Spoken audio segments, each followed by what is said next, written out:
பிஸ்மில்லாஹிர்ரஹ்மானிர்ரஹீம். அஸ்ஸலாமு அலைக்கும் வரஹ்மத்துல்லாஹி வபரகாத்துஹு.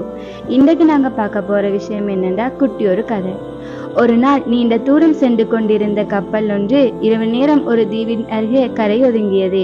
அப்போது அந்த கப்பலோட தலைவர் அனைவரையும் அழைத்து, இந்த தீவில் உள்ள கற்கள் மிகவும் பெருமதியானவை, உங்களால் முடியுமான அளவு அள்ளி சேர்த்து கொள்ளுங்கள் என்றார். கப்பலில் வந்தவர்களில் ஒரு சிலர் மாத்திரமே தலைவர்ட சொல்ல கேட்டு கற்களை மூட்டை மூட்டையாக கட்டி கொண்டாங்க.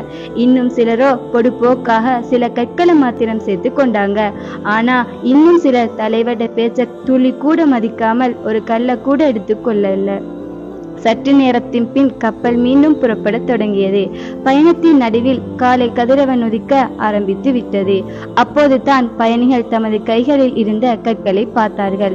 பார்த்த அவர்கள் வியந்து போனார்கள். அவை அனைத்துமே பெருமதியான வைரக்கற்கள். ஒரு கல்லின் பெருமதியோ பல கோடி. கப்பல் தலைவனின் பேச்சை கேட்டு கற்களை மூட்டை மூட்டையாக கட்டி கொண்டவர்கள் மகிழ்ச்சி தாங்க முடியல. சிறிய அளவு கற்களை சேர்த்தவர்கள் பாவம். ஆனா ஒரு கல்லை கூட எடுக்காதவர்களுக்கு அழுகையே வந்துவிட்டது.